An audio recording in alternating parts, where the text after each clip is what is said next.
إن الحمد لله نحمده ونستعينه ونستغفره ونعوذ بالله من شرور أنفسنا ومن سيئات أعمالنا من يهده الله فلا مضل له ومن يضلل فلا هادي له وأشهد أن لا إله إلا الله وحده لا شريك له وأشهد أن محمدا عبده ورسوله أما بعد فإن خير الحديث كتاب الله وخير الهدي هدي محمد صلى الله عليه وعلى آله وسلم وشر الأمور محدثاتها وكل محدثة بدعة وكل بدعة ضلالة وكل ضلالة في النار. قال الله تبارك وتعالى بلى من أسلم وجهه لله وهو محسن فله أجره عند ربه ولا خوف عليهم ولا هم يحزنون. وقال جل وعلا لقد خلقنا الإنسان في كبد. وقال ربنا عز وجل تعرف في وجوههم نضرة النعيم.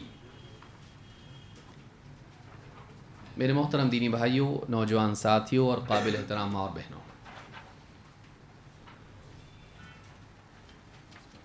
اللہ رب العالمین نے انسان کو دنیا میں ایک ایسی زندگی میں رکھا ہے جو امتحان والی ہے،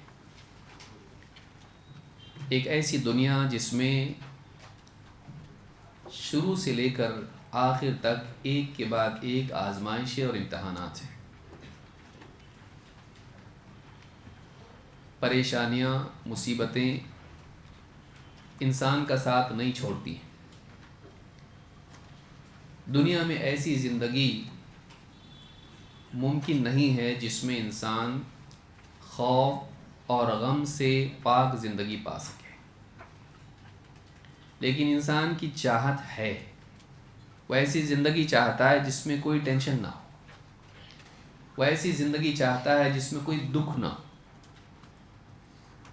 مستقبل کا خوف اور ماضی کا غم انسان کے حال کو، اس کی خوشیوں کو مقدر کرتا ہے، برا بنا دیتا ہے۔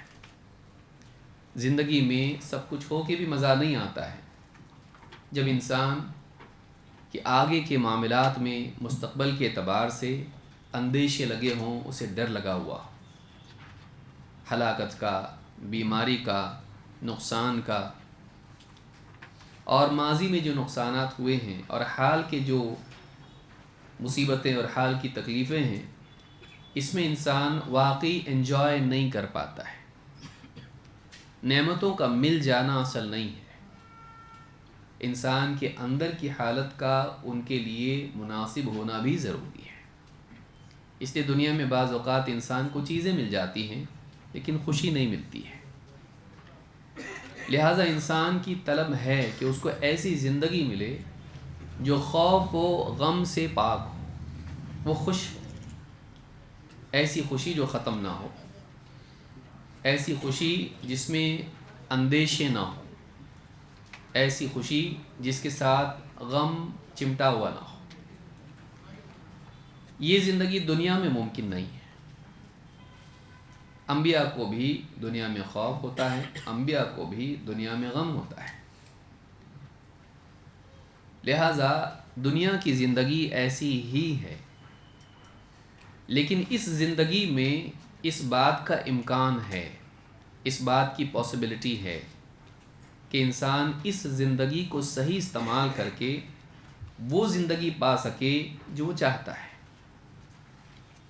جس میں نعمتیں ہوں، جس میں خوف نہ ہو، جس میں امن و امان ہو، جس میں غم نہ ہو، نقصان نہ ہو، اور جس میں انسان کے ظاہر و باطن میں اتنی صلاحیت ہو کہ ان خوشیوں سے، ان نعمتوں سے صحیح معنوں میں استفادہ کر سکے۔ بعض اوقات نعمت ہوتی لیکن کیپیسٹی جسم میں نہیں ہوتی ہے۔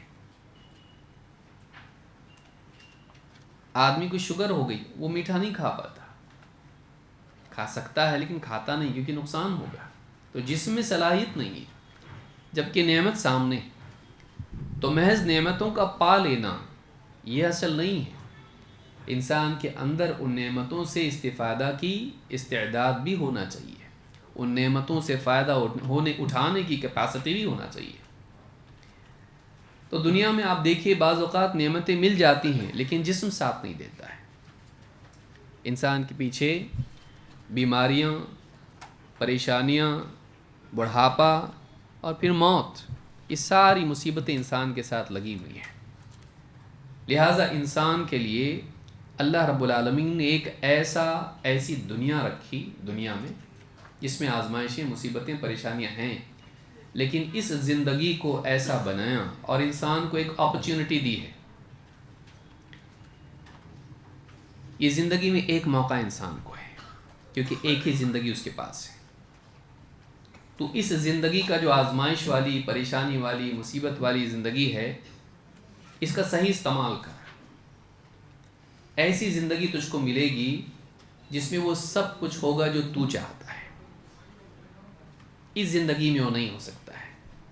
اس زندگی میں ہوتا تو کفار اور سب کچھ موج مستی کر لیتے، نہیں چاہیے ہم کو، یہی ہم کر لیں گے۔ لیکن اس زندگی کو بھی اللہ نے چاہے مؤمنین ہو یا کفار ہو، سب کو اس میں باندھ کے رکھا ہے۔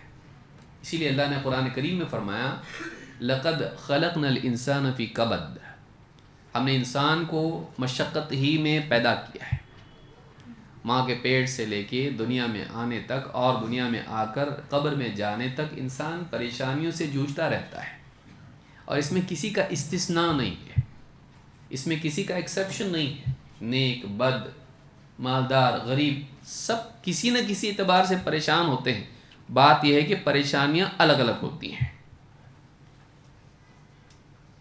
کسی کے پاس دنیا میں صحت ہے، اس کے پاس خاندانی مسائل ہیں، کسی کے پاس پیسہ ہے تو اس کے پاس بیماریاں ہیں، کسی کے پاس صحت ہے تو پیسہ نہیں ہے۔ تو اس طرح سے انسان کسی نہ کسی اعتبار سے پریشانی میں رہتا ہے۔ پریشانیوں کی نوعیت الگ ہوتی ہے لیکن پریشان سب رہتے ہیں یہاں پہ۔ اس زندگی میں یہ ممکن نہیں کہ آدمی پریشان نہ ہو، مشقتیں اس کے لیے نہ ہوں، مصیبتیں اس پر نہ آئیں۔ وَنَبْلُوكُمْ بِالشَّرِّ وَالْخَيْرِ فِتْنَةً، اللہ نے فرمایا ہم تم کو دنیا میں آزماتے رہتے ہیں، شر اور خیر سے امتحان کے طور پر۔ وَإِلَيْنَا تُرْجَعُونَ، اور پلٹ کے تم کو ہماری پاس آنا ہے۔ تو موت تک یہ سلسلہ چلتا رہتا ہے۔ اللہ نے موقع رکھا ہے کہ اس زندگی کا صحیح استعمال کر کے موت کے بعد کی زندگی میں ایک دوسری دنیا، دوسری زندگی تم ایسی پاؤ جس میں وہ ساری نعمتیں، ساری صلاحیتیں، ساری خوشیاں، سب کچھ تم کو ملے جو تمہارا جی چاہتا ہے۔ انسان کی چاہت اس کی حاجت سے زیادہ ہوتی ہے۔ دنیا میں حاجت کے اعتبار سے سب کچھ ہے، چاہت کے اعتبار سے نہیں ہے۔ دنیا میں جو ضروری ہے انسان کو لگتا وہ ہے، لیکن انسان کی چاہت زیادہ ہے، ضرورت کم ہے۔ لیکن چاہتیں پوری ہونے کے لیے ایک اور دنیا ہے، وہاں انسان کی ساری چاہتیں پوری ہوں گی، اس میں کوئی لمیٹیشن نہیں ہوگی۔ دنیا میں آدمی کھانا چاہتا ہے زیادہ لیکن پیٹ اجازت دیتا نہیں۔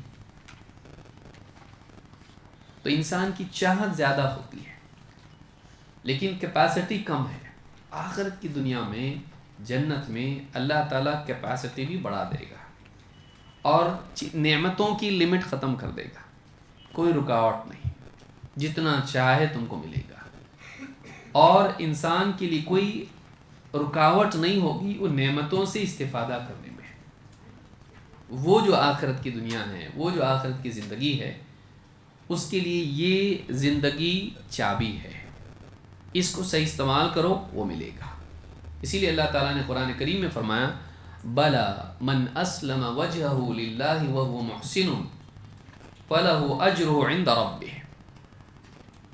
بلا شبہ وہ شخص، بلکہ وہ شخص جو من اسلم وجہہ للہ، جس نے اپنا چہرہ اللہ کے آگے جھکا دیا یا اپنے چہرے کو اللہ کی طرف کر دیا، اخلاص اپنے دل میں پیدا کیا، وَهُوَ مُحْسِنٌ، اور وہ بھلائی کرنے والا تھا، اتباع کے مطابق اپنی زندگی گزاری، کتاب و سنت کی اتباع میں اپنی زندگی گزاری، اخلاص کے ساتھ اور اتباع کے ساتھ جو جیا فَلَهُ أَجْرُهُ عِنْدَ رَبِّهِ، اس کا اجر اس کے رب کے پاس موجود ہے. وَلَا خَوْفٌ عَلَيْهِمْ وَلَا هُمْ يَحْزَنُونَ، ان پر نہ کوئی خوف ہوگا اور نہ وہ غمگین ہوں گے. بار بار قرآن میں آپ کو اس سننے ملے گا، کوئی خوف نہیں، کوئی غم نہیں. صرف نعمت پانا اصل نہیں ہوتا ہے. کوئی آدمی اچھے سے اچھا کھانا کھا رہا ہے ہوٹل میں بیٹھ کے، دنیا کا سب سے نمبر 1 کھانا کھا رہا ہے، اور اس کو یہ معلوم ہو کہ باہر کچھ لوگ انتظار میں ہیں، میرے قتل میں ہیں، میرے قتل کے لیے باہر انتظار میں ہے. یا اس کو یہ معلوم ہو کہ ڈاکٹر بول دیا ہے کہ آپ 1 مہینے سے زیادہ جی نہیں سکتے. بتائیے وہ آدمی واقعی انجوائے کر پائے گا؟ نہیں. محض نعمتوں کا مل جانا یہ کافی نہیں ہے. انسان کی ذہنی حالت کا ان کے لیے مناسب اور موافق اور مطابق ہونا بھی ضروری ہے. لہٰذا یہ خوف، یہ غم، ایک آدمی اس کی اولاد کی موت ہو گئی اور اس وقت میں آپ اچھے سے اچھا لباس اس کو پہننے کے لیے دو، مذاق ہو جائے گا، یہ تو انسلٹ ہے. یہ اس کو اچھے سے اچھا کھانا دو. آپ دیکھیے گھروں میں وفات ہو جاتی کسی کی، دکھ میں ہوتا ہے وہ، اس کو آپ کھانا دو، کھانے میں لذت نہیں رہتی ہے، دل نہیں کرتا ہے کھانے کو. معلوم ہوا کہ نعمتوں کا ہونا کافی نہیں ہے انجوائمنٹ کے لیے. ان نعمتوں کے ساتھ ساتھ انسان کی ذہنی حالت کا ٹھیک ہونا بھی ضروری ہے. اللہ تعالیٰ آخرت میں انسان کو خوف سے، غم سے ایسی نجات دے دے گا کہ پھر ہر نعمت اس کے لیے لذت والی بن جائے گی. اور مزید یہ کہ نعمتوں کی لذت کو بھی اللہ بڑھا دے گا. بتائیے، ایک طرف تو نعمتوں سے استفادہ کی جو رکاوٹیں ہیں وہ دور ہو گئی، اور دوسری طرف نعمتوں میں اعلیٰ ترین نعمتیں مل گئی. دونوں کا جمع ہونا کتنی بڑی چیز ہے. یہ دنیا میں ممکن نہیں ہے، یہ جنت میں ہوگا. اور آج اسی تعلق سے ہم لوگ یہاں جمع ہیں کہ جنت میں کیا ہے، جنت میں کیا کیا نعمتیں ہیں. اور آپ کے نوٹس بتا رہے ہیں کہ بہت کچھ ہے، لیکن یہ سب کچھ نہیں ہے، کیونکہ اس میں مواد بہت زیادہ ہے.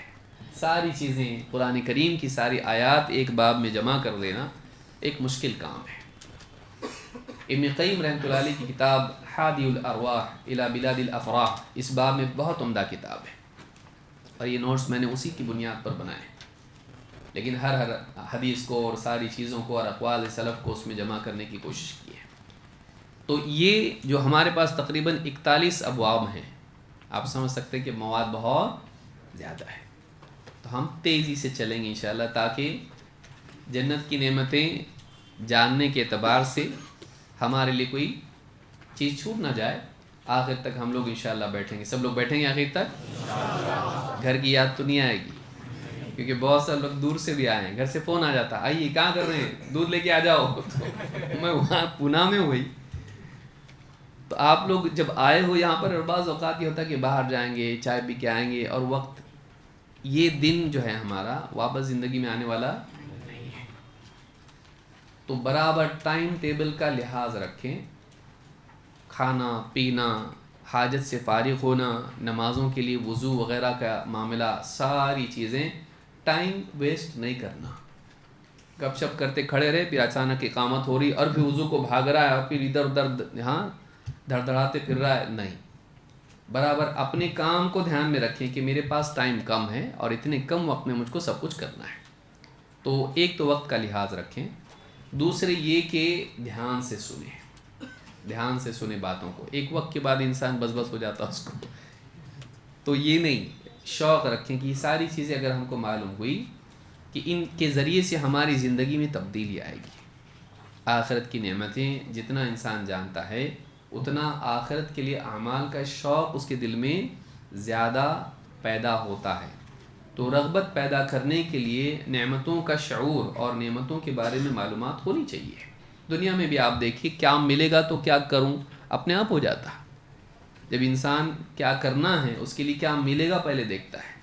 تو اللہ تعالیٰ کیا دینے والا ہے اگر ہم کو صحیح ڈھنگ سے معلوم ہو تو ہمارے لیے صحیح ڈھنگ سے عمل کرنے کے لیے قوت اور جذبہ رہے گا. اگر جذبہ کمزور ہو تو آدمی کا عمل بھی کمزور ہو جاتا ہے اور ایک وقت کے بعد چھوٹتا بھی ہے. جذبہ اگر مضبوط ہو تو آدمی کا عمل دائمی ہوتا ہے. اگر جذبہ انسان کا بار بار اس کو تجدید ہوتی رہے تو عمل بھی اس کا جاری رہتا ہے۔ تو جنت کی نعمتیں ہم کو معلوم ہونا چاہیے۔ آگے آ جائیں، جو لوگ بھی بیٹھے ہیں تھوڑا جگہ بنائیں آنے والوں کے لیے۔ اس میں ایک بات یہ میں شروع ہی میں بتانا مناسب سمجھتا ہوں کہ دینی ادب یہ ہے، اسلامی آداب میں سے ایک ادب یہ ہے کہ اگر کوئی آدمی کسی مجلس میں بیٹھا ہو اور اس مجلس سے وقتی طور پر اٹھ کے جائے تو جگہ اسی کی ہے، واپس وہ آ کر اپنی جگہ پر بیٹھنے کا حق رکھتا ہے۔ لہٰذا مجلس میں جیسے بیچ میں بریک ہوتا ہے تو چائے وائے پینے کے لیے لوگ جاتے نہیں، کیوں؟ اس لیے کہ ہماری جگہ جائے گی۔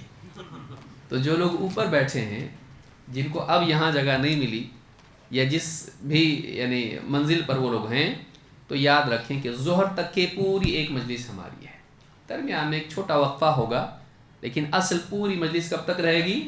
ظہر تک۔ تو ظہر تک جس کو یہاں جگہ مل گئی اس کی جگہ یہاں ہے۔ اوپر والے کیا کرتے ہیں؟ سیڑھیوں پہ انتظار کرتے ہیں کہ یہ نکلے تو ہم آ جائیں۔ یہ مناسب نہیں ہے، یہ مناسب نہیں۔ ٹھیک ہے اگر جگہ ہے تو بعد میں آئیں، کوئی منع نہیں ہے، لیکن مناسب نہیں، کیونکہ منع نہیں کا مطلب یہ نہیں کہ آئیں اب، کیونکہ اتنے لوگ یہاں ہوتے ہیں پہلی مجلس میں کہ بعد میں جو لوگ آتے ہیں اور اوپر جن کو جگہ ملتی ہے تو ان کے لیے مناسب نہیں کہ وہ یہاں آئیں، الا یہ کہ ان کے لیے سب لوگ چلے جائیں، ان کو جگہ بن جائے، ایسا ہوتا نہیں ہے عموماً۔ تو وہ اوپر ہی کے حصے میں بیٹھیں گے، کب تک؟ ظہر تک۔ ظہر کے بعد اگلی مجلس کب ہوگی؟ کھانے کے بعد۔ اب اس میں جس کو یہاں جگہ مل گئی، مل گئی، پھر وہ آپ کی نہیں ہے، آپ لڑ نہیں سکتے کسی سے کہ میں صبح میں یہاں بیٹھا تھا، پورے دن کے لیے آپ نے قبضہ نہیں کیا اس کے اوپر، بلکہ ظہر کے بعد کی جو مجلس ہوگی وہ ایک الگ مجلس ہے۔ پھر اس کے بعد عصر کی نماز کے لیے وضو وغیرہ سارا ہوگا، استنجا جو بھی کریں گے آپ، ضرورت سے فارغ ہوں گے، وہ آخری مجلس مغرب کے بعد کی ہوگی، وہ الگ مجلس ہے۔ ٹھیک، یاد رکھیں گے اس کو۔ اور عصر بعد کی مجلس بھی ہوگی۔ تو اس اعتبار سے آپ لوگ کل ملا کے 4 مجلسیں ہماری ہوں گی، 4 ہوں گی۔ تو چاروں مجلسیں جو ہیں یہ الگ الگ ہیں، لیکن ابھی جو مجلس ہماری کب تک کے لیے ہے؟ تو بیچ میں جو چائے کا وقفہ ہوگا اس میں جب لوگ جائیں گے نیچے تو وہ آ کے اسی منزل پر بیٹھ سکتے ہیں۔ جو اوپر والے ہیں تو وہ اوپر ہی رہیں گے، تو ان کے لیے یہ مناسب نہیں ہوگا کہ وہ دوسروں کی جگہ پر آ کر بیٹھیں۔ قبضہ کرنا نہیں چاہیے کسی اور کی جگہ پر، مناسب نہیں ہے، چاہے وقتی طور پر ہو یا ہمیشہ کے لیے ہو، قبضہ نہیں کرنا۔ اللہ تعالیٰ ہم سب کو سمجھدار فرمائے اور آج پورے دن بیٹھنا ہمارے لیے آسان کرے۔ چلیے شروع کرتے ہیں۔ سب سے پہلی بات تو یہ کہ جنت کی بات کرنا ضروری ہے کیا، یا عمل کی بات ہم کریں؟ کیا دے گا اللہ؟ دینا ہوگا، دے گا، تو ہم کیوں دیکھیں اللہ کیا دے گا؟ ہم عمل کرتے رہیں، کیا یہ مناسب ہے؟ نہیں۔ اللہ رب العالمین نے خود پیارے رسول صلی اللہ علیہ وسلم کو اس بات کا حکم دیا کہ آپ لوگوں کو جنت کی خوشخبری سنائیں، جنت کے بارے میں بتائیں۔ اس سے معلوم ہوتا ہے کہ جنت کے بارے میں بتانا چاہیے۔ دین اسلام میں یہ نہیں ہے کہ ہم صرف کیا کرنا ہے پر توجہ دیں، بلکہ دین میں یہ بھی ضروری ہے کہ جو کچھ ہم اچھا کام کریں گے اللہ اس پر کیا انعام دے گا یہ بھی ہم جانیں۔ ایک تو اس اعتبار سے کہ اللہ تعالیٰ نے غیب میں ہمارے لیے کیا چھپا کے رکھا ہے، وہ نعمتیں ہم کو اللہ نے جو بتائی ہیں ان کا علم ہمارے پاس ہو، ہم کو معلوم ہو، تاکہ ہم اس پر ایمان لائیں۔ تو یہ ایمان کے اعتبار سے بھی ہے، لیکن دوسرا ایک بہت بڑا فائدہ اس کا یہ ہے کہ جب انعام انسان کے سامنے ہوتا ہے تو عمل کی مشقت آسان ہو جاتی ہے۔ جب انسان کے سامنے انعام ہوتا ہے تو عمل میں جو تکلیف ہونے والی ہے وہ تکلیف ہلکی ہو جاتی ہے۔ کسی آدمی کو اگر معلوم ہو جائے کہ آپ دھوپ میں چل کے آؤ آپ کو 1 کروڑ روپیہ ملے گا، تو وہ آدمی کے لیے دھوپ میں چلنا بھی لذت بن جائے گا، کیونکہ وہ ہر قدم پہ سوچے گا 1 کروڑ 1 کروڑ 1 کروڑ۔ تو اس کے لیے اس کے ذہن میں جب انعام ہوگا تو اس کے لیے عمل کا مجاہدہ آسان ہوگا، اس چیز کی طرف چلنا اگرچہ مشقت ہے لیکن وہ مشقت انعام کی رغبت کی وجہ سے ہلکی ہو جائے گی۔ لہٰذا اعمال کا مدار بھی انسان کے جذبہ عمل پر ہے، اور جذبہ عمل ہوتا ہے اللہ کی طرف سے ملنے والی عطا کے یقین سے. جتنا یقین اللہ کی عطا کا ہوگا اتنا جذبہ عمل کا اور قوی ہوگا، مضبوط ہوگا. اس کے لیے بھی ضروری ہے کہ ہم یہ جانیں کہ جنت میں ہمارے لیے کیا ہے. جنت میں ہمارے لیے کیا ہے؟ اللہ تعالیٰ قرآن کریم میں فرماتا ہے وَبَشِّرِ الَّذِينَ آمَنُوا وَعَمِلُوا الصَّالِحَاتِ أَنَّ لَهُمْ جَنَّاتٍ تَجْرِي مِن تَحْتِهَا الْأَنْهَارُ. سورۃ البقرہ میں اللہ نے فرمایا اے نبی ان لوگوں کو خوشخبری سنائیے جو ایمان لائے اور نیک اعمال کرتے رہے. ایک ایمان لائے، دوسرے نیک اعمال کرتے رہے. ان لہم جنات کہ ان کے لیے باغات ہیں. جنہ کا معنی ہے باغ، گارڈن، اور اس کی جمع ہے جنات، کئی جنتیں، کئی باغ. آگے اس پر بھی ہم تفصیل سے گفتگو کریں گے کہ جنت ایک ہے یا کئی ہیں. ان لہم جنات تجری من تحتها الانہار جن میں نیچے نہریں بہتی ہیں. یعنی ایسی جنت ہے جس میں جو باغ ہیں، جس میں پیڑ ہیں، اس میں پھل ہیں، اور بالکل اس میں خوبصورت منظر ہے، اور ساتھ میں یہ کہ وہ جنت ایسی ہے جس میں نہریں بہتی ہیں. تو ایک بہت ہی خوبصورت جنت اللہ نے بنا کے رکھی ہے. اور اللہ نے فرمایا کہ ایمان والوں کو اور نیک اعمال کرنے والوں کو خوشخبری سنائی ہے. تو خوشخبری سنانے کا حکم اللہ تعالیٰ نے پیارے رسول صلی اللہ علیہ وسلم کو دیا، جس سے معلوم ہوتا ہے کہ یہ سنانا چاہیے. گھر میں بھی ہم کو بچے ہیں، گھر کے لوگ ہیں، ان کو بتانا چاہیے جنت میں کیا ہے تاکہ عمل کی رغبت پیدا ہو. ابو موسیٰ اشعری رضی اللہ عنہ فرماتے ہیں اتیت النبی صلی اللہ علیہ وسلم ومعی نفر من قومی. میں اللہ کے رسول صلی اللہ علیہ وسلم کے پاس آیا اور میرے ساتھ میری قوم کے کچھ افراد تھے. فقال ابشروا وبشروا من وراءکم. آپ نے فرمایا خوشخبری سنو اور جن کو تم پیچھے چھوڑ کے آئے ہو ان کو بھی خوشخبری سناؤ. انہ من شہد اللہ الہ الا اللہ صادقا بها دخل الجنہ. اس بات کی خوشخبری سناؤ کہ جو لا الہ الا اللہ کی سچے دل کے ساتھ گواہی دے، سچائی کے ساتھ گواہی دے، سچی گواہی دے، اس میں جھوٹ نہ ہو، دھوکہ نہ ہو، دکھاوے کے لیے نہ ہو، اندر کفر ہے باہر ایمان کی بات کر رہا ہے، ایسا نہ ہو. جس کی گواہی میں سچائی ہو، جو لا الہ الا اللہ کی سچی گواہی دے، دخل الجنہ، وہ ضرور جنت میں داخل ہوگا.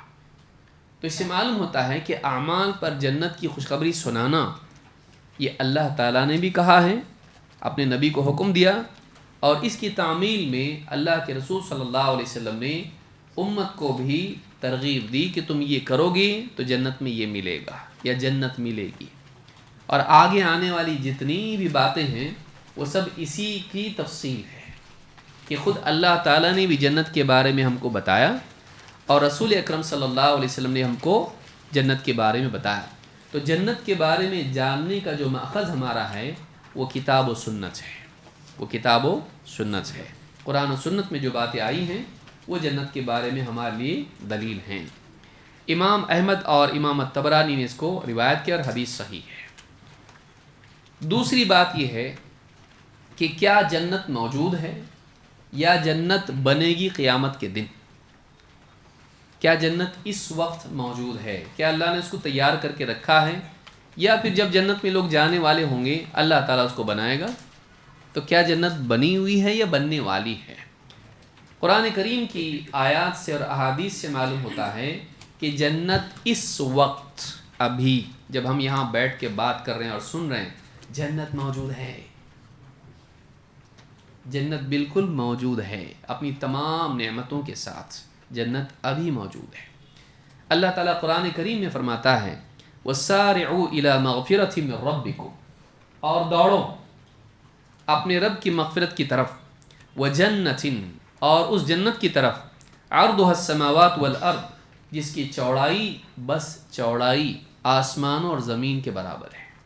اتنی بڑی جنت ہے، 7 آسمان اور زمین سب ملا کے بھی صرف اس کی چوڑائی ہوتی، لمبائی اس کا عرض اتنی وسیع ہے کہ آسمان و زمین سے، یعنی 7 آسمان اور زمین کے برابر اس کی وسعت ہے. اور آخر میں فرمایا اعدت للمتقین، اعدت تیار کر کے رکھی گئی ہے متقین کے لیے، اللہ سے ڈر کے برائیوں سے بچنے والوں کے لیے، اللہ کے حکموں کو پورا کرنے والے جو اللہ کے خوف سے اللہ کی بات مانیں اور برائیوں سے رک جائیں، ان کے لیے تیار کر کے رکھی گئی ہے۔ تو اس آیت سے معلوم ہوتا ہے کہ جنت تیار کر کے رکھی گئی ہے، بننے والی نہیں ہے، بنی ہوئی ہے۔ یہ سورہ آل عمران میں اللہ نے فرمایا۔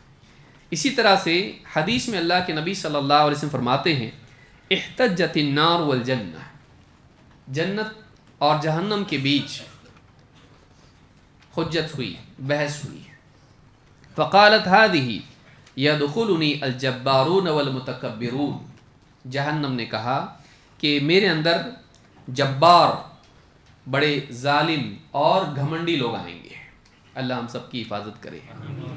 جہنم میں کون جائے گا؟ ظالم اور گھمنڈی لوگ۔ اگر ہمارے اندر یہ وصف ہے تو ہم کو اس سے پاک ہونا چاہیے، کہیں ایسا نہ ہو کہ اس کی بنیاد پر ہم جہنم میں چلے جائیں۔ وقالت هذه يدخلني الضعفاء والمساکین، اور جنت نے کہا میرے اندر کمزور اور مسکین لوگ آئیں گے۔ جنت میں اکثر لوگ کون ہوں گے؟ غریب۔ آگے بھی حدیث آئے گی مہاجرین کے بارے میں کہ پہلے کون جائے گا جنت میں۔ تو میرے اندر کمزور اور مسکین لوگ، کیونکہ نبیوں کی دعوت، ہرقل کے دربار میں جو بات ہوئی، نبیوں کی دعوت زیادہ تر غریب لوگ قبول کرتے ہیں، اور اللہ نے دنیا میں زیادہ بھی بنائے ہیں غریب لوگ۔ تو ایسے لوگ جو عام انسان ہوتے ہیں، سیدھے سادے غریب، تو یہ دنیا میں میجورٹی انہی کی ہے۔ تو جنت میں وہ لوگ جائیں گے جو کون ہوں گے؟ ضعفاء و مساکین، صرف مالی اعتبار سے نہیں، ہر اعتبار سے۔ فقال اللہ عز وجل لهذه، اللہ تعالیٰ نے اس سے کہا جہنم سے، انت عذابی اعذب بک من اشاء، تو میرا عذاب ہے، میں تیرے ذریعے جس کو چاہوں گا عذاب دوں گا۔ وقال لهذه، اور جنت سے کہا انت رحمتی ارحم بک من اشاء، تو میری رحمت ہے، تیرے ذریعے میں جس پر چاہوں گا رحم کروں گا۔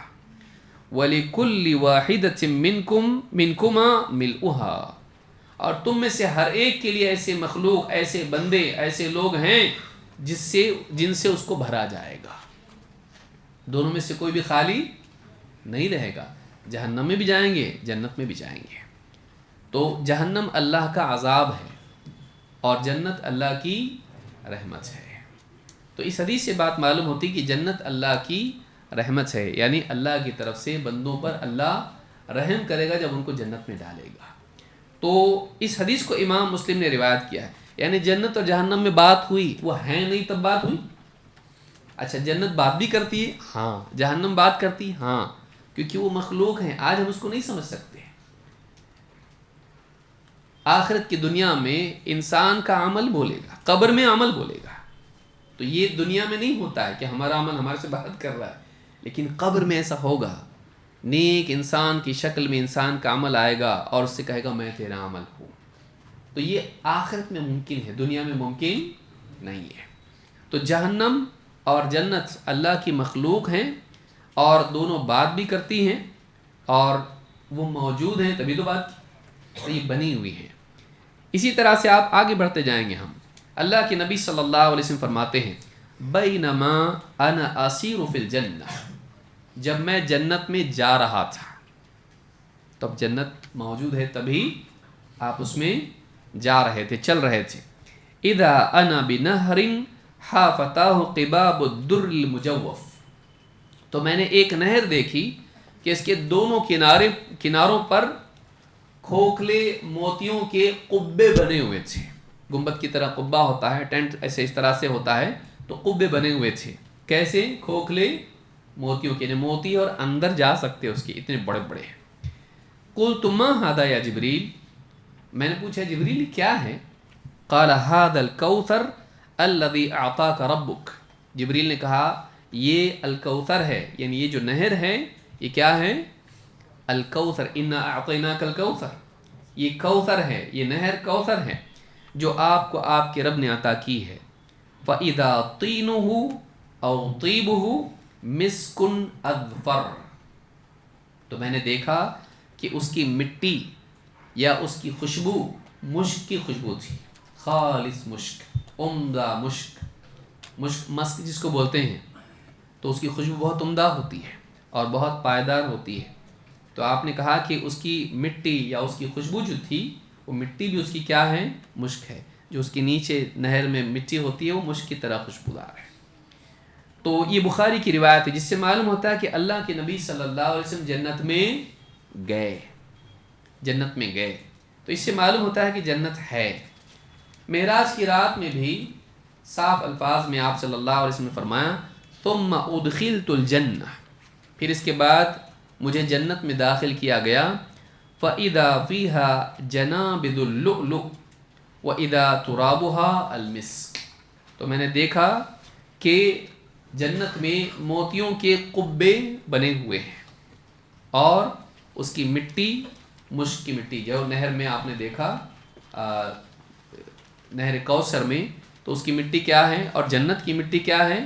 مشک ہے۔ تو یہ بخاری اور مسلم کی حدیث ہے۔ اس حدیث سے معلوم ہوتا ہے کہ جنت موجود ہے اور اللہ کے رسول صلی اللہ علیہ وسلم جنت میں گئے۔ کوئی آدمی کہتا کہاں ہے جنت؟ دیکھا کہ کسی نے؟ ہاں، ہمارے نبی نے دیکھا بھی اور ہمارے نبی صلی اللہ علیہ وسلم جنت میں گئے بھی، تو وہ ہے کہ اللہ کے رسول صلی اللہ علیہ وسلم نے ہم کو خبر اس کی دی ہے اور سچے کی خبر ماننا چاہیے۔ سائنسدانوں کی خبر مانتے نا ہم لوگ، چاند ہے، سورج ہے، اور بھی اتنی گیلیکسیز ہیں اور اتنا سب کچھ ہے، سب مانتے، تو ان کی بات مانتے اور نبی کی نہیں مانتے جس نے دیکھا اپنی آنکھ سے۔ سائنسدان تو کیلکولیشن سے بول رہے، گئے ابھی تک کے بہت ساری چیزوں پہ گئے، ابھی نہیں گئے، کتنے سٹارز ہیں ان سٹار پہ جا کے دیکھے نہیں، لیکن نبی صلی اللہ علیہ وسلم جنت میں گئے، اور آپ کی پوری زندگی بتاتی ہے کہ مشرکین اور کفار بھی مانتے تھے آپ الصادق الامین ہیں، سچے امانت دار، بات پہنچانے میں سچے، اس میں خیانت نہیں کرتے۔ تو آپ نے بتایا کہ میں جنت میں گیا ہوں اور میں نے جنت دیکھی، تو اب ہمارے پاس اس کو ماننے کے سوا کوئی راستہ نہیں ہے۔ تو ہم کیوں مانتے جنت ہے؟ عقل بولتی اس لیے ہمارے نبی بتایا ہم کو ہے جنت، ہمارے لیے اتنا ہی کافی ہے۔ فلسفیکل ڈسکشنز میں جانے کی ضرورت نہیں ہے، بس ہمارے نبی کا مشاہدہ ہے، دیکھا ہمارے نبی نے، تو ہے جنت۔ امام البخاری اور مسلم نے اس کو روایت کیا ہے۔ ایک اور حدیث ہے جس میں اللہ کے نبی صلی اللہ علیہ وسلم فرماتے ہیں لما خلق اللہ الجنت قال لجبریل، جب اللہ تعالیٰ نے جنت کو بنایا تو جبریل سے کہا اذهب فانظر الیہا، جاؤ اور جا کے جنت دیکھاؤ۔ فذهب فنظر الیہا، جبریل گئے اور جنت کو دیکھا، ثم جاء، پھر واپس آئے، فقال ای رب وعزتک لا يسمع بها احد الا دخلها، کہا اے میرے رب تیری عزت کی قسم، جو بھی آدمی جنت کے بارے میں سنے گا ضرور جنت میں داخل ہوگا، یعنی جنت اس کو معلوم ہو اور کوشش نہ کرے اور جنت میں نہ جائے، ایسا نہیں ہو سکتا ہے۔ جنت کے بارے میں جو سنے گا وہ جنت میں جائے گا۔ ثم حفها بالمکارہ، اس کے بعد اللہ تعالیٰ نے جنت کو ڈھانپ دیا، گھیر دیا ایسے اعمال سے جو نفس پر بڑے بھاری ہیں۔ فجر کی نماز پڑھو، رمضان کا روزہ رکھو، حج کے لیے جاؤ، سفر کر کے پیسہ خرچ کر کے تکلیف اٹھاؤ، دھکا بکا کھاؤ، زکوٰۃ دو، نکاح کی حفاظت کرو، زبان کی حفاظت کرو، ظلم مت کرو، امانت داری حلال کھاؤ، حرام سے بچو، لائن میں کھڑے ہو، ہاں، یہ ساری چیزیں جو ہے حلال کے لیے، تکلیف اٹھاؤ، یہ ساری تکلیفوں سے جنت کو ڈھانپ دیا۔ ثم حفها بالمکارہ ثم قال یا جبریل اذهب فانظر الیہا، پھر کہا جبریل جاؤ اب دیکھ کے آؤ، جنت دیکھ کے آؤ۔ فذهب فنظر الیہا ثم جاء، گئے دیکھا واپس آئے، فقال ای رب، کہا اے میرے رب، وعزتک لقد خشیت ان لا يدخلها احد، کہا اے میرے رب تیری عزت کی قسم اب مجھے ڈر ہو گیا شاید ہی کوئی اس میں داخل ہو سکتا ہے، کوئی داخل نہیں ہوگا اب اس میں، ایسا لگتا ہے۔ کیوں؟ کیونکہ یہ جتنی مشکلیں ہیں ان مشکلوں میں پھنس کے انسان جنت میں سے جانے سے رہ جائے گا۔ ارے اتنا محنت کرنا پڑتا ہے اس کے لیے، تو آدمی سستی کر کے کیا کرے گا؟ ان اعمال کو چھوڑ دے گا، اور اعمال کو چھوڑ دے گا تو جنت میں نہیں جائے گا۔ معلوم ہوا کہ جنت میں جانے کے لیے نفس کے خلاف اللہ کی مرضیات کے مطابق جینا پڑتا ہے. انسان کا نفس اس کو روکتا ہے، نفس برائیوں کی طرف لے جاتا ہے، بھلائیوں سے روکتا ہے. تو اللہ نے مشکلوں سے جنت کو ڈھانپ دیا.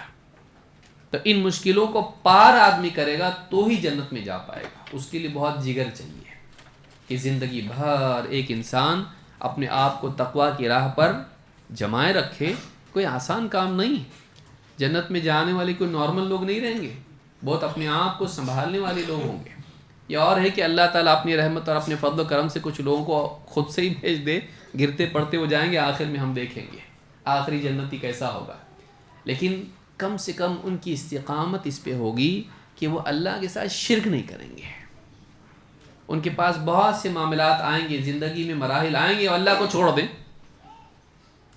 وہ شرک کر لیں، وہ اللہ کی بات کا انکار کر دیں، وہ رسول کی بات کا انکار کر دیں. ان کے پاس ایسے مواقع آئیں گے لیکن پھر بھی وہ اپنے آپ کو جمائے رکھیں گے. یہ بہت قیمتی لوگ ہوں گے. چاہے عمل کے اعتبار سے تھوڑی موڑی کوتاہی ان سے ہو جائے، اللہ تعالیٰ اس سے درگزر کر دے گا.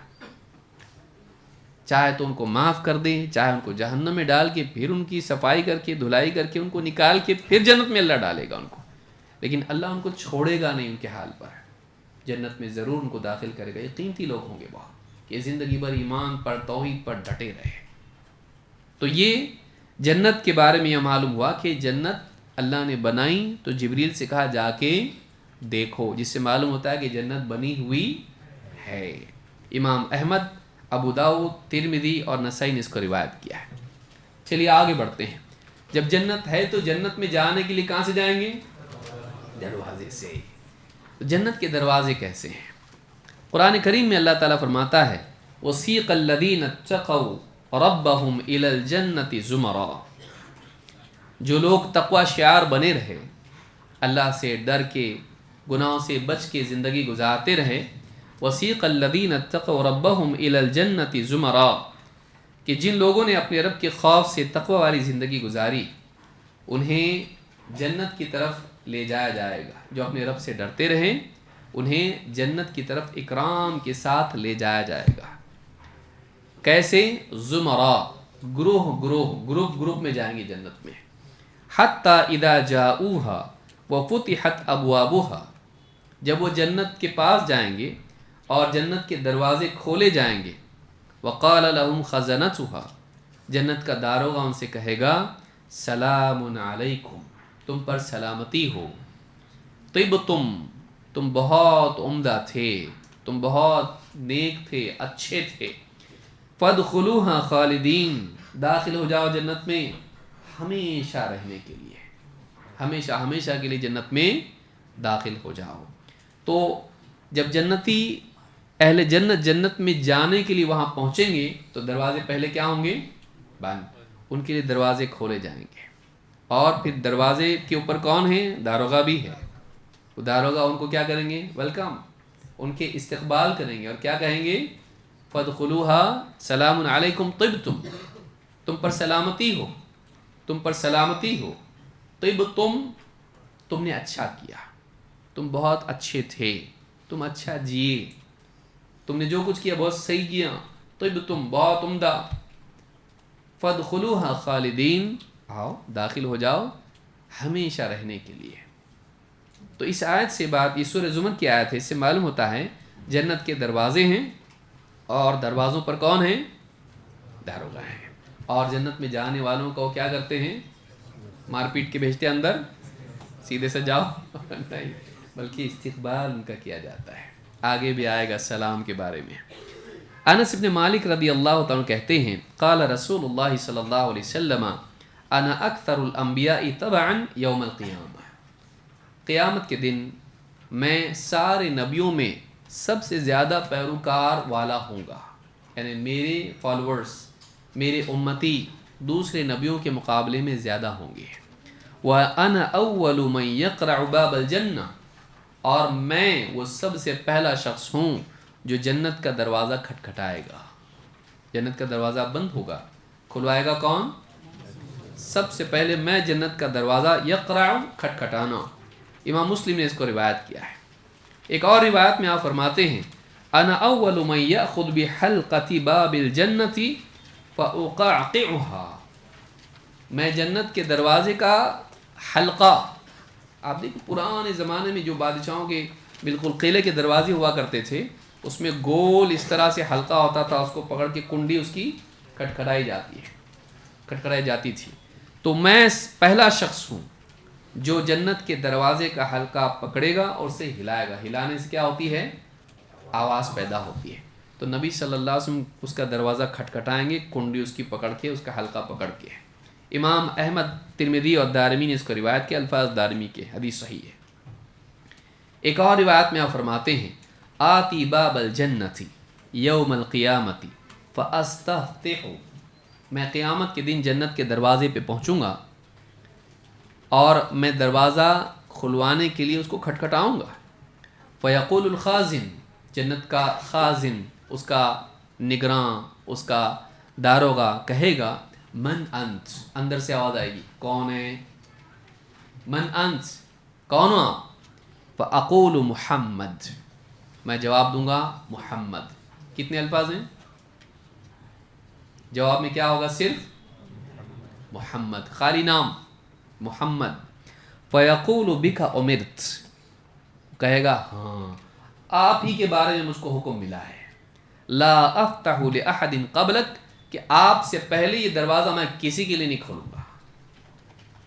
کتنے نبی، کتنے رسول، کتنے لوگ، ساری انسانیت ایک طرف، جنات ایک طرف، ایک شخصیت ہے جس کے لیے وہ دروازہ کھولنے کا حکم کس کو ملا ہے؟ جنت کے خازن کو یا داروغہ کو. وہ پوچھے گا کون؟ تو باہر سے کیا نام جائے گا؟ محمد. کہے گا ہاں آپ ہی کا مجھ کو پہلے سے حکم ملا ہے، یہ نام سن کے ہی کھولنا، ان کے لیے کھولنا، ان سے پہلے کسی کے لیے جنت کا دروازہ نہیں کھولنا. کتنی شان ہے اللہ کے رسول صلی اللہ علیہ وسلم کی کہ آپ جنت کا دروازہ کھلوائیں گے، آپ کے لیے جنت کا دروازہ کھولا جائے گا. امام مسلم نے اس کو روایت کیا ہے. ایک اور روایت میں ہے، جنت کے دروازوں کے بارے میں ہم دیکھ رہے ہیں کہ وہ دروازہ ہے، اس کے لیے حلقہ ہے، اس کو پکڑ کے یعنی کھٹکھٹایا جائے گا تو وہ کھلے گا، وہ بند رہتا ہے اور کھلے گا. ما منکم من احد یتوضا، تم میں سے جو بھی شخص وضو کرتا ہے، فیبلغ او فیسبغ الوضوء، وہ پوری طرح سے کامل وضو کرے، یعنی وضو کے جو اعضاء ہیں ان میں سے کوئی حصہ بھی کچھ بھی سوکھا نہ رہے، پوری طرح سے وضو کرے. ثم یقول، اس کے بعد یوں کہے، وضو سے فارغ ہو کر کیا کرنا ہے، اس کے بعد کہے وضو کرنے کے بعد اشہد ان لا الہ الا اللہ وان محمدا عبد اللہ ورسولہ، میں اس بات کی گواہی دیتا ہوں کہ اللہ کے سوا کوئی عبادت کے لائق نہیں اور محمد صلی اللہ علیہ وسلم اللہ کے بندے اور اس کے رسول ہیں. اور ترمذی کی روایت میں یہ بھی الفاظ ہیں اللہم اجعلنی من التوابین وجعلنی من المتطہرین، اللہم اجعلنی من التوابین وجعلنی من المتطہرین، اے اللہ مجھے خوب توبہ کرنے والوں میں سے اور پاک صاف رہنے والوں میں سے بنا. جب بھی آدمی وضو کرتا ہے اور یہ دعا پڑھتا ہے تو آپ فرماتے ہیں الا فتحت له ابواب الجنت الثمانیہ یدخل من ایہا شاء، تو اس کے لیے جنت کے 8 دروازے کھولے جاتے ہیں جس سے چاہے جنت میں داخل ہو. تو دروازے کتنے ہیں جنت کے؟ 8 دروازے. بعض علماء نے کہا کہ یہ کثرت کے لیے بتایا گیا، لیکن راجح قول یہی ہے 8 تو 8. کتنے بتایا اللہ کے رسول صلی اللہ علیہ وسلم نے؟ 8. 8 عدد کثرت کے لیے استعمال ہونا عربی میں عربوں کا طریقہ نہیں ہے کہ 8 بولے تو بہت زیادہ ہو جاتا ہے. جیسے ہم بولتے ہیں نا 100 بار بولا اس کو، ایسا نہیں ہوتا ہے. 70 بار بولا اس کو، تو ایسا نہیں ہوتا ہے. 8 کا مطلب کتنے ہیں؟ 8 ہیں. تو جنت کے 8 دروازے قیامت کے دن اس کے لیے کھولے جائیں گے جس سے چاہے وہ جنت میں داخل ہو. یہ اس کے اکرام کے طور پر ہوگا. تو یہ کتنا اچھا عمل ہے کہ ایک انسان جب بھی وضو کرے یہ دعا پڑھے، اشہد ان لا الہ الا اللہ و اشہد ان محمدا عبد اللہ و رسول، یا عبدہ و رسول، بعض روایتوں میں ایسا بھی ہے. اور اللہم اجعلنی من التوابین وجعلنی من المتطہرین. اتنی دعا اگر آدمی پڑھے جنت کے 8 دروازے اس کے لیے کھولے جائیں گے، جس سے چاہے تو داخل ہو. داخل ایک سے ہی ہو سکتا لیکن کھولے جائیں گے سب اس کے اکرام میں. تو اس حدیث کو امام مسلم نے، اور اس کا یہ جو حصہ ہے زیادتی، یہ امام ترمذی نے اس کو روایت کیا ہے. تو معلوم ہے کہ جنت کے 8 دروازے ہیں. ایک اور روایت میں یہ بات آئی ہے جس سے اور تاکید اس کی بڑھتی ہے.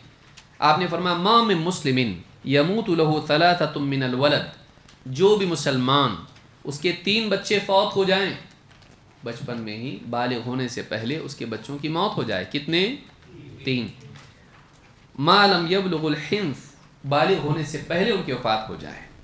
الا تلقوه من ابواب الجنة الثمانیہ من ایہا شاء دخل، بچے جنت کے 8 دروازے پر اس سے ملیں گے، اب جس سے چاہے وہ جنت میں داخل ہو. یعنی جس کے 3، اس میں شرط یہ ہے کہ وہ صبر کریں اور اللہ تعالیٰ سے اجر کی امید رکھیں. ماتم کرنا، رونا دھونا اس اعتبار سے کہ اللہ تو نے کیوں اٹھا لیا ہمارے گھر کا چراغ، تو نے ظلم کیا ہمارے اوپر، تیرے ہاں انصاف نہیں ہے. عورتیں ایسے موقع پر اپنے یعنی بے قابو ہو جاتی ہیں، اور بعض اوقات مرد دل میں بے قابو ہو جاتے ہیں. شکایت دل میں پیدا ہوتی ہے کہ میرے بچوں کی وفات ہو گئی، ایک ہوا پھر گیا، وہ دوسرا ہوا وہ بھی گیا، تیسرا وہ بھی گیا، کیوں اللہ میرے ساتھ ایسا کر رہا ہے. اللہ سے ناراض ہو جاتا ہے انسان. عورتیں زبان سے بھی بولنے لگ جاتی ہیں اکثر. تو یہ چیز نہ کرے، صبر کرے. اللہ نے دیا، اللہ نے لیا، دینے والے نے لے لیا، لیکن اس نے لیا تو اب یہ ہمارے لیے کیا بنے گا؟ آخرت کے لیے ذخیرہ ہی ہے. اور صبر اگر اس نے کیا، صبر اس نے کیا اور اجر کی امید رکھی، یہی بچے اس کو جنت کے دروازے پر ملیں گے اور ضد کریں گے اللہ سے، جب تک ہمارے ماں باپ جنت میں نہیں جاتے ہم بھی نہیں جائیں گے. کب ہے یہ؟ صبر کرنے والوں کے لیے. تو انسان کو زندگی میں اگر کسی کی اولاد فوت ہوئی ہے اس کو صبر کرنا چاہیے، اللہ تعالیٰ کے فیصلے پر راضی رہنا چاہیے. تو یہ امام احمد کی روایت ہے جس سے معلوم ہوتا ہے کہ جنت کے 8 دروازے ہیں، اور جو اپنی اولاد کی وفات پر 3 بچے جس کے فوت ہو جائیں اور صبر کر لیں، اس کے لیے وعدہ ہے کہ اس کے بچے اس کا انتظار کریں گے، اس کو جنت میں داخل ہونے تک روکیں گے. ایک اور روایت ہے، ابو ہریرہ رضی اللہ تعالیٰ کہتے ہیں اللہ کے رسول صلی اللہ علیہ وسلم نے فرمایا من انفق زوجین فی سبیل اللہ نودی من ابواب الجنہ، جو اللہ کی راہ میں 2 چیزیں صدقہ کرے، 2 چیزیں، گھوڑے دیا 2 دے دیا، اس نے لباس دیا 2 دے دیا، تو 2 چیزیں صدقہ کریں، نودی من ابواب الجنہ، اس کو جنت کے دروازوں سے آواز دی جائے گی، یا عبداللہ ھذا خیر، اے اللہ کے بندے یہ دروازہ تیرے لیے زیادہ اچھا ہے، یہاں سے آ.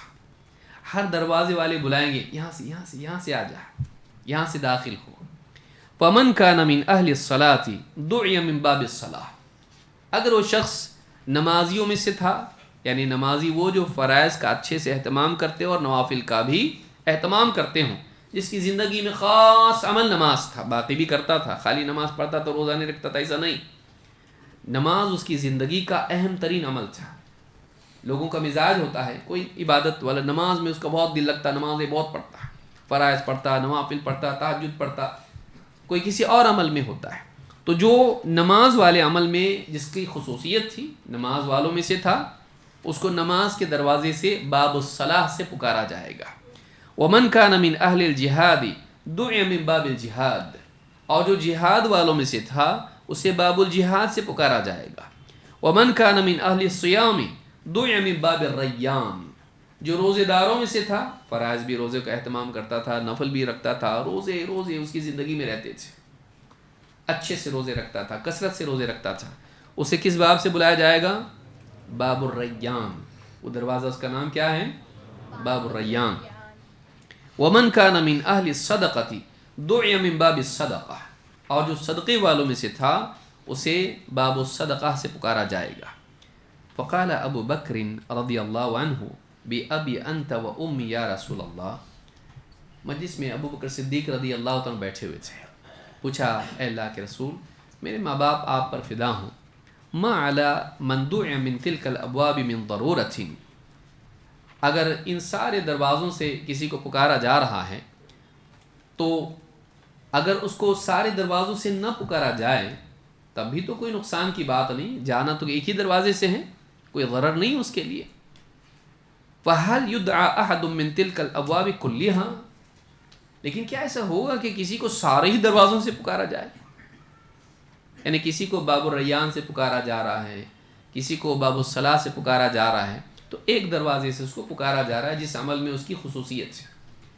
کہا کہ کسی کو سارے دروازوں سے پکارا نہ جائے تو کوئی نقصان کی بات تو ہے نہیں، کیونکہ جانا تو ایک ہی دروازے سے۔ لیکن کیا کوئی ایسا ہوگا کہ جس کو سارے ہی دروازوں سے پکارا جائے؟ وہ روزے دار بھی تھا، نمازی بھی تھا، جہاد میں بھی جاتا تھا اور وہ صدقات بھی کرتا تھا، کیا ایسا ہوگا کوئی آدمی کہ اس کو سارے ہی دروازوں سے پکارا جائے؟ قال نعم، آپ نے فرمایا ہاں، ایسے لوگ بھی ہوں گے جنہیں سارے دروازوں سے پکارا جائے گا۔ وَأَرْجُو أَن تَكُونَ مِنْهُمْ، اور مجھے امید ہے کہ تم بھی انہی میں سے ہو، تم بھی انہی میں سے ہو۔ یہ ابوبکر صدیق رضی اللہ عنہ کی فضیلت ہے کہ ان کی زندگی میں صرف ایک عمل نہیں تھا، بلکہ ان کی زندگی میں نماز والے تھے، وہ روزے والے بھی تھے، وہ اور وہ صدقات والے بھی تھے، اور اللہ کے نبی صلی اللہ علیہ وسلم کے ساتھ چاہے ہجرت کا سفر ہو یا جہاد کا سفر ہو ہمیشہ رہتے تھے۔ تو کچھ لوگ ایسے ہوں گے کہ جن کی زندگی میں سارے ہی اعمال کثرت سے ہوں، ان کو سارے دروازوں سے پکارا جائے گا۔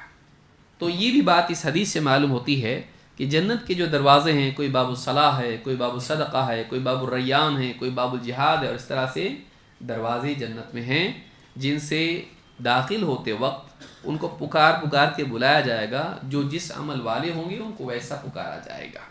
امام البخاری اور مسلم نے اس حدیث کو روایت کیا ہے۔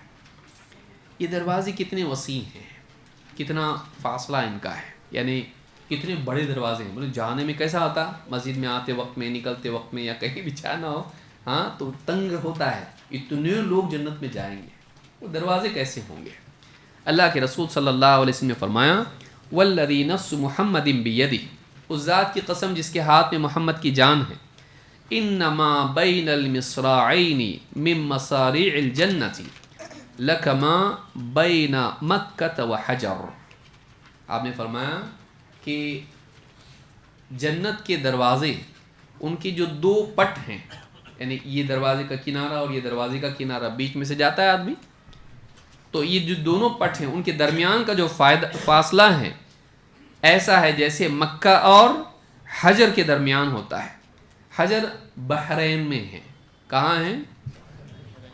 تو مکہ سے بحرین تک کا جو فاصلہ ہے، ڈسٹنس، اتنا فاصلہ دونوں کے درمیان ہوگا، تو اتنا چوڑا ہوا دروازہ ہے، اس میں سے لوگ جائیں گے جنت میں۔ اور ایک روایت میں ہم نے فرمایا او کما بین مکہ و بصرا، یا اتنا فاصلہ ہوگا جتنا، یہ سمجھانے کے لیے بولا گیا کہ تم اندازہ لگا سکو کتنا چوڑا ہے، یا مکہ اور بصرا کے درمیان فاصلہ ہے۔ بصرا کہاں ہے؟ دمشق میں ہے، تو مکہ اور بصرا میں جتنا فاصلہ ہے اتنا فاصلہ ہوگا۔ بخاری کے الفاظ ہیں کما بین مکہ و حمیر، اتنا فاصلہ دونوں کے دروازوں کے، یعنی ایک دروازے کا یہ پٹ اور یہ پٹ، بیچ کا فاصلہ تو اتنا فاصلہ ہوگا جیسے مکہ اور حمیر کے درمیان میں ہے۔ حمیر کہاں ہے؟ یمن، مکہ اور یمن میں اتنا حمیر کے درمیان جو فاصلہ ہے اتنا چوڑا براڈ وہ دروازہ ہے، اس میں سے جنتی جنت میں جائیں گے۔ ان احادیث کو امام البخاری اور مسلم دونوں نے روایت کیا۔ معلوم یہ ہوا کہ دروازے بہت بڑے ہیں، ایسا نہیں ہوگا کہ داخل ہوتے وقت لڑیں گے لوگ آپس میں، پہلے میں جاتا، اپنے ایسے ہی ہے نا، تو جنت میں جانے والے آپس میں لڑیں گے نہیں، بلکہ استقبال ان کا کیا جائے گا، اور جنت کی اتنے وسیع دروازے ہیں، بڑی آسانی سے لوگ جنت میں داخل ہوں گے۔ آئیے آگے بڑھتے ہیں، جنت کے کیا کیا نام ہیں۔ قرآن کریم میں مختلف ناموں سے جنت کا تذکرہ آیا ہے، جس میں جنت کا وصف معلوم ہوتا ہے کہ جنت کیسی ہے۔ جیسے اللہ تعالیٰ فرماتا ہے والذین آمنوا وعملوا الصالحات اولئک اصحاب الجنۃ هم فیہا خالدون، جو لوگ ایمان لائے اور نیک اعمال کرتے رہے یہ اصحاب الجنہ ہیں، یہ جنت والے لوگ ہیں، اور وہ ہمیشہ ہمیشہ جنت میں رہیں گے۔ تو ایک تو بنیادی نام جنت کا کیا ہے؟ جنت. جنت کا معنی کیا ہوتا ہے؟ جنت کو جنت اس لیے کہتے ہیں، جنہ کا معنی ہوتا ہے ڈھانپنا. فلما جن علیہ اللیل رآ کوکبا، جب رات نے ڈھانپ لیا تو انہوں نے آسمان میں ایک ستارہ دیکھا، ابراہیم علیہ السلام نے. تو جن کا لفظ جو عربی میں آیا ہے اس کا مطلب ہوتا ہے ڈھانپ دینا. اسی لیے جن جن کہتے ہیں اس لیے کہ اس کو ڈھانپ دیا گیا، وہ دکھتا نہیں. اسی لیے جنہ ڈھال کو کہتے ہیں اس لیے کہ وہ ڈھانپتی ہے آدمی کو حملوں سے. تو یہ جنہ کا لفظ جو ہے اس سے جنت بنا ہوا ہے. جنت اس کو کیوں کہتے ہیں؟ اتنے پیڑ ہیں اس میں کہ اس سے زمین کو پیڑوں نے، اس کے سایوں نے ڈھانپ لیا ہے. آگے آئے گا فی ظل ممدود. تو جنت کو ڈھانپ دیا گیا ہے، یعنی وہ پیڑ جو اتنے ہیں، ایسے گھنے پیڑ اس کے اندر ہیں کہ جس سے زمین کو ان پیڑوں نے کیا کر دیا ہے؟ ڈھانپ دیا ہے. اور اتنے آس پاس ایسے پیڑ ہیں کہ اندر کیا ہے؟ پیڑوں کے درمیان وہ ہے. تو جنت باغ ہے ایک. جنت کیا ہے؟ اس میں گھر بھی ہیں، اس میں بہت کچھ ہے. آگے ہم لوگوں بھی دیکھیں گے جنت کے گھر کیسے ہیں. تو یہاں ایک نام تو یہ ہے جنت. دوسرا اس کا نام ہے دار السلام، سلامتی کا گھر. سیفٹی، سلامت رہو ہر مصیبت سے، پریشانی سے، تکلیف سے، بیماری سے، دکھ سے، فکر سے، غم سے. اللہ تعالیٰ فرماتا ہے واللہ یدعو الی دار السلام، اللہ تم کو بلاتا ہے، اللہ تم کو دعوت دیتا ہے دار السلام کی طرف، سلامتی کے گھر کی طرف. وَيَهْدِي مَن يَشَاءُ إِلَى صِرَاطٍ مستقیم، اور جس کو چاہتا ہے صراط مستقیم کی طرف رہنمائی عطا فرما دیتا ہے. یہ سورہ یونس میں اللہ نے کہا ہے. تو یہاں آپ دیکھیے اللہ نے فرمایا اللہ تم کو دار السلام کی طرف بلاتا ہے. یہ دعوت کس کے لیے ہے؟ سب کے لیے ہے، ساری انسانیت کے لیے، سارے جنات کے لیے دعوت ہے. تو ایسا نہیں کہ کچھ خاص لوگوں کو اللہ تعالیٰ نے کہا کہ تم ہی آؤ، نہیں، اللہ کی طرف سے آفر سب کے لیے ہے، لیکن اس کی شرط پوری کرنی پڑے گی. اگر تم شرط پوری کرو گے تم کو جنت ملے گی. اور شرط ہم شروع میں دیکھ چکے ہیں، ایمان اور عمل صالح، اخلاص اور اتباع. یہ دو صفات اگر آدمی میں ہوں وہ جنت کا مستحق ہے. واللہ یدعو الی دار السلام، وہ اللہ تم کو دار السلام کی طرف بلاتا ہے. اسی طرح سے جنت کا نام یا جنت کا وصف جنت الخلد ہے، ہمیشگی کی جنت، ہمیشگی کا باغ جس میں ہمیشگی ہے، یعنی وہ ہمیشہ رہیں گے لوگ اس میں. اللہ نے فرمایا قل اذالک خیر ام جنت الخلد التی وعد المتقون. جہنم کے بارے میں اللہ نے بتایا اور اس کے بعد میں کہا یہ بہتر ہے یا پھر وہ ہمیشہ رہنے والی جنت، جنت الخلد جس کا متقین سے وعدہ کیا گیا ہے، جس کا وعدہ پرہیزگاروں سے، برائیوں سے بچنے والوں سے کیا گیا ہے. تو جنت کے ناموں میں سے ایک نام اور کیا ہے؟ جنت الخلد. خلد کا مطلب ہوتا ہے ہمیشہ رہنا، ایٹرنیٹی جس کو آپ کہتے ہیں، ہمیشہ، کبھی ختم نہیں. یہ سورہ فرقان میں اللہ نے بات کہی ہے. اسی طرح سے جنت کے ناموں میں سے ایک نام ہے یا اس کا وصف ہے دار المقامہ. مقامہ رہنا، ایسا گھر جس میں ہمیشہ رہنا ہے. اللہ نے فرمایا وقالوا الحمد للہ الذی اذهب عنا الحزن. جنتی کہیں گے تمام تعریف اس اللہ کے لیے ہے جس نے ہم سے غم کو دور کر دیا. جنت میں جانے کے بعد کیا کہیں گے وہ؟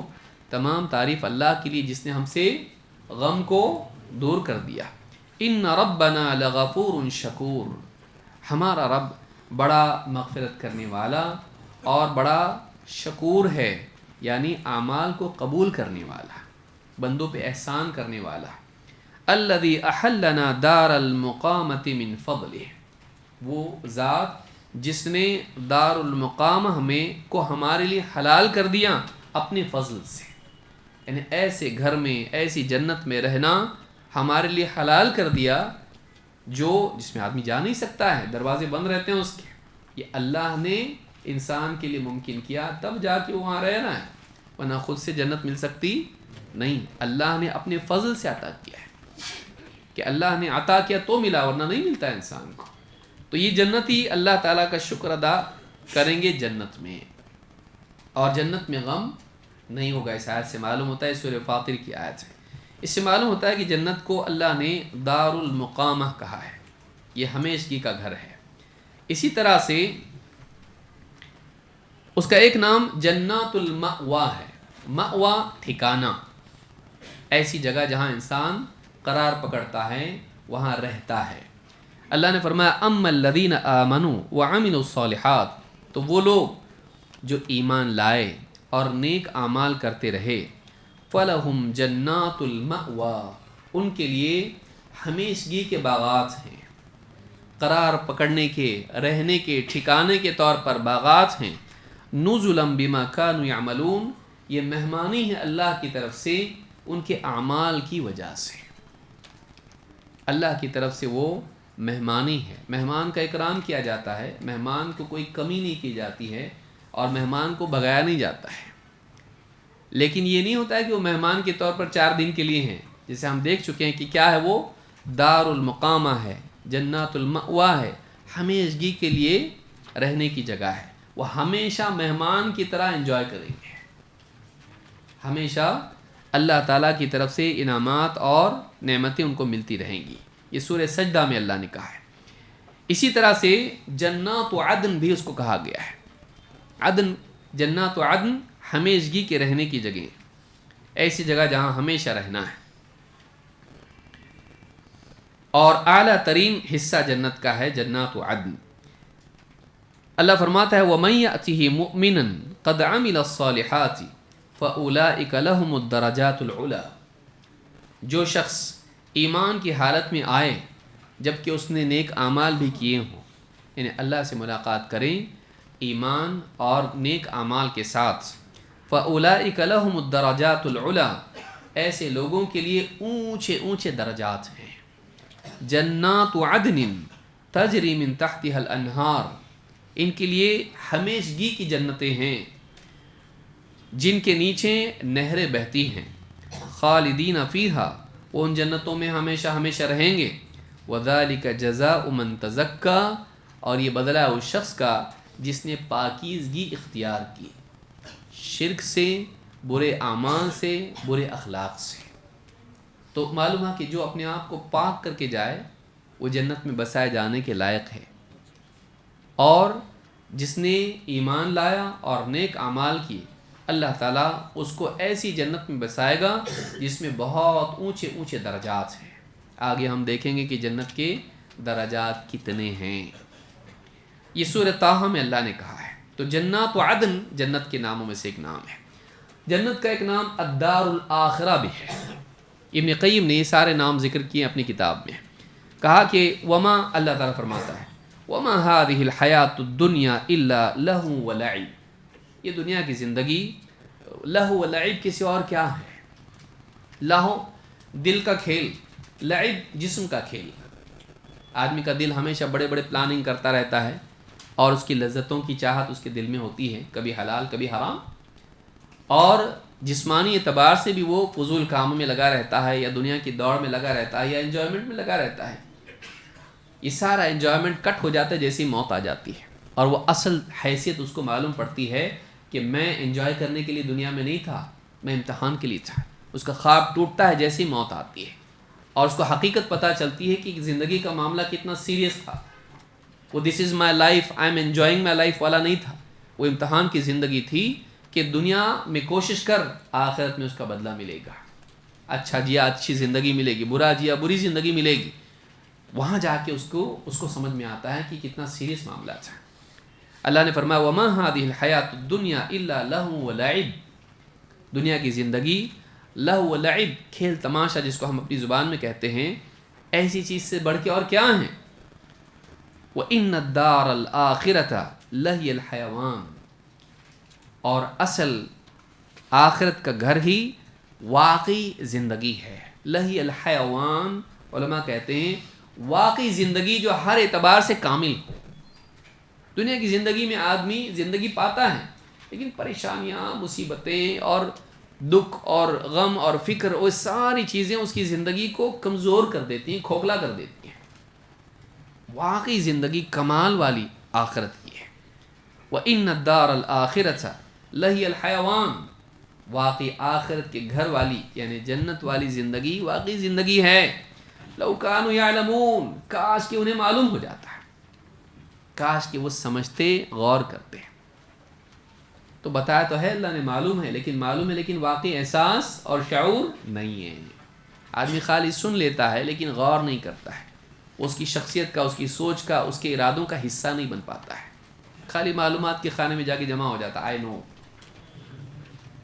لیکن اس کی زندگی میں ڈومیننٹ تھاٹ وہ نہیں ہوتا ہے، اس کی زندگی کا ڈرائیور وہ نہیں ہوتا ہے کہ اس کی بنیاد پر اس کی زندگی چلتی ہے، ایسا نہیں ہوتا ہے. تو آخرت کی زندگی، آخرت کا گھر، یہی واقعی زندگی ہے. کاش کہ انہیں معلوم ہو جاتا ہے. سورہ عنکبوت میں اللہ نے بات کہی ہے. اسی طرح سے جنت کے ناموں میں سے ایک نام جنات الفردوس ہے، بلکہ جنات الفردوس ایک مقام ہے، جنت میں ایک درجہ ہے، سب سے اونچا درجہ ہے. اللہ تعالیٰ فرماتا ہے ان الذین آمنوا وعملوا الصالحات كانت لهم جنات الفردوس نزلا. یقیناً وہ لوگ جو ایمان لائے اور نیک اعمال کرتے رہے، ان کے لیے فردوس کے باغ ہیں مہمانی کے طور پر. ان کے لیے کیا ہیں؟ فردوس کے باغ ہیں. فردوس یہ جنت کا سب سے اعلیٰ درجہ ہے. آگے اس کے بارے میں آئے گا جب ہم درجات پہ بات کریں گے جنت کے.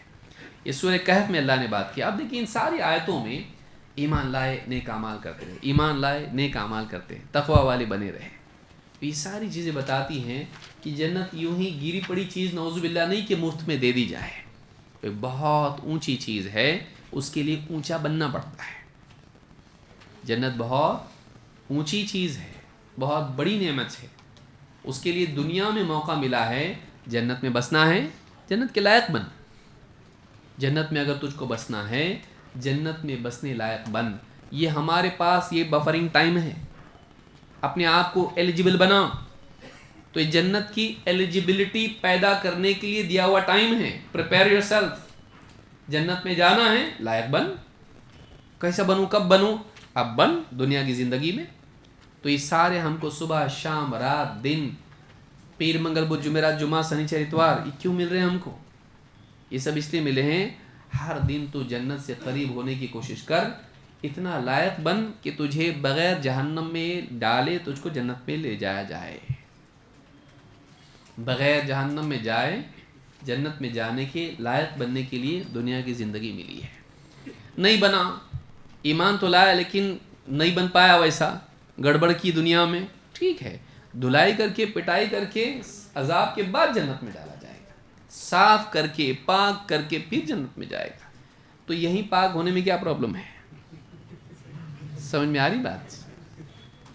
یہ یا تو یہاں پاک ہو جا، یا پھر جہنم میں جا کے پاک ہو کے پھر جنت میں جائے گا. دو آپشن ہمارے پاس. کون سا آپشن آسان ہے؟ ہاں، لیکن شہوتیں، شیطان، دنیا کی لذتیں، غفلتیں، یہ ساری انسان کو لگائے رکھتی ہیں دنیا میں، اور ایسا لگتا ہے یہی زندگی ہے، خالی آخرت رہتی. کیا دنیا بھی تو رہتی نا؟ ہاں، دنیا کو کتنا ٹائم دیتا، آخرت کو کتنا ٹائم دیتا؟ سوچ.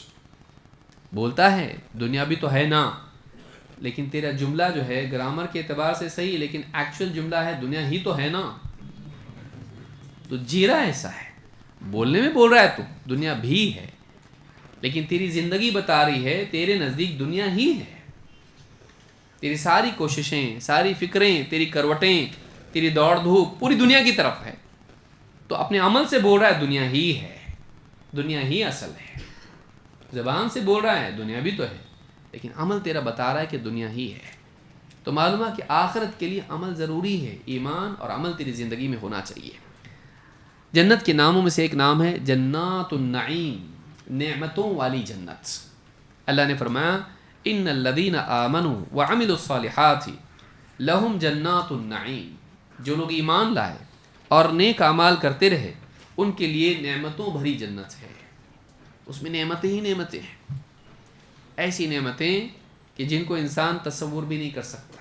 اخیر میں ہم دیکھیں گے جنت انسان کے تصور سے بھی اعلیٰ ہے، امیجنیشن بھی انسان کو وہاں تک پہنچ نہیں سکتا ہے. جنت کے ناموں سے ایک نام ہے مقام امین، امن کی جگہ. اللہ نے فرمایا ان المتقین فی مقام امین. پرہیزگار لوگ، برائیوں سے بچنے والے لوگ ایک امن کی جگہ میں ہوں گے. پیس آف مائنڈ، سیفٹی، سیکیورٹی. دنیا میں آدمی پیس آف مائنڈ مل رہا اس کو، اس کا مائنڈ پیسز ہو جا رہا، بکھرا ہوا ذہن، پریشان آدمی ہے. خالی غریب لوگ پریشان ہیں کیا؟ ہاں، خالی غریب لوگ پریشان ہیں دنیا میں؟ نہیں، امیر لوگ بھی پریشان ہیں۔ تو معلوم ہے کہ پیسہ اصل نہیں ہے، پیسہ پریشانی کو دور نہیں کرتا ہے، پیسہ پریشانی کی نئی قسمیں پیدا کرتا ہے۔ پیسہ کیا کرتا ہے؟ اس کا ٹرانزیشن ہوتا ہے، اس کو ورائٹی پریشانیوں کی۔ تو غریب لوگ کی پریشانی اپنی ہے، امیر لوگوں کی اپنی پریشانی ہے۔ دنیا میں یعنی امن و امان ویسا نہیں ہے، آدمی کو ہمیشہ خدشہ لگا ہوا ہے، بیماری کا، موت کا، دشمن کا۔ دنیا میں کتنے خدشات لگے ہوئے ہیں، لیکن جنت کوئی پرابلم نہیں ہوگا، ابھی کوئی ایکسیڈنٹ نہیں وہاں پہ، کوئی بیماری نہیں وہاں پہ، کوئی مصیبت پریشانی نہیں وہاں پہ، کھونے کا ڈر نہیں وہاں پہ۔ انسان کو سیلاب آئے گا، طوفان آئے گا، گھر بہ کے گیا، پیسے سب ختم ہو گئے، کیا کرے گا آدمی؟ تو وہاں کوئی خدشہ نہیں، کوئی خوف نہیں، وہ مقام امین ہے۔ ان المتقین فی مقام امین، سورہ دخان میں اللہ نے کہا پرہیزگار لوگ امن و امان کی جگہ میں ہوں گے۔ یہاں وہ گناہوں سے بچے، وہاں اللہ تعالیٰ ان کو ہر پریشانی سے بچائے گا۔ تو بچے گا، دنیا میں برائیوں سے بچا، آخرت میں مصیبتوں سے بچے گا، وہاں امن تجھ کو دیا جائے گا۔ اسی طرح سے اللہ نے قرآن کریم میں فرمایا ان المتقین فی جنات و نہر، متقین جنتوں میں اور نہروں میں ہوں گے، باغات میں، نہروں میں ہوں گے۔ فی مقعد صدق عند ملیک مقتدر، ایسی مجلس میں جو سچائی والی ہوگی۔ بہت ساری تفصیل میں علماء نے بات کہی ہے، اختصار یہ کہ وہ ایسی مجلس میں ہوں گے کہ جس کا سچا وعدہ ان سے کیا گیا تھا، اور ایسی بیٹھک میں ہوں گے جس میں کوئی جھوٹ بات اور شر کی بات نہیں ہوگی، شراب پی کے کچھ بھی اول فول بکریں دنیا میں جیسا ہوتا ہے وہاں نہیں ہوگا۔ وہاں کی مجالس سچائی پر مبنی ہوں گی۔ یہاں بیٹھتے لوگ آپس میں بیٹھ کے باتیں کرتے ہیں، کتنے جھوٹ بولتے ہیں، کبھی اپنے بارے میں جھوٹ بولتے، کبھی کسی اور کے بارے میں جھوٹ بولتے، کبھی کسی کو جھوٹا وعدہ کرتے ہیں، کبھی کسی کے ساتھ جھوٹا سلوک کرتے ہیں، دیکھنے کو اچھا لیکن اندر سے کپٹ کی نا۔ وہاں ایسا نہیں ہوگا، وہاں جھوٹ نہیں ہو، وہاں سچائی ہوگی۔ وہاں کوئی آدمی جھوٹ کا چہرہ لگا کے آپ سے نہیں ملے گا، جھوٹ بات نہیں کرے گا، گناہ کی بات اس میں نہیں ہوگی۔ تو جنت میں فی مقعد صدق عند ملیک مقتدر، ایسے بادشاہ کی قربت میں جو بادشاہ بھی ہے، ملک کا لفظ کیا ہے؟ ملیک کا مطلب بادشاہ ہوتا ہے، اور مقتدر جو ہر چیز پر قادر ہے، اقتدار رکھنے والا ہے، جو زبردست غلبے والا ہے۔ تو ایک با اقتدار بادشاہ کے قریب، اس کی قربت میں یہ لوگ ہوں گے۔ تو ان کے بارے میں کہا فی مقعد صدق۔ اسی طرح سے اللہ نے فرمایا وَبَشِّرِ الَّذِينَ آمَنُوا أَنَّ لَهُمْ قَدَمَ صِدْقٍ عِنْدَ رَبِّهِمْ، کہ ایمان والوں کو خوشخبری سنا دو کہ ان کے لیے کیا ہے؟ قدم صدقین، پہلے سے لکھی گئی سچی بات والی جگہ ان کے لیے ان کے رب کے پاس ہے۔ اور کئی معنی علماء نے اس کے ذکر کیے ہیں۔ ابن قیم رحمۃ اللہ علیہ فرماتے ہیں ایک نام جنت کا یہ بھی ہے، قدم صدقین، ایسا مقام جہاں پر سچائی ہے۔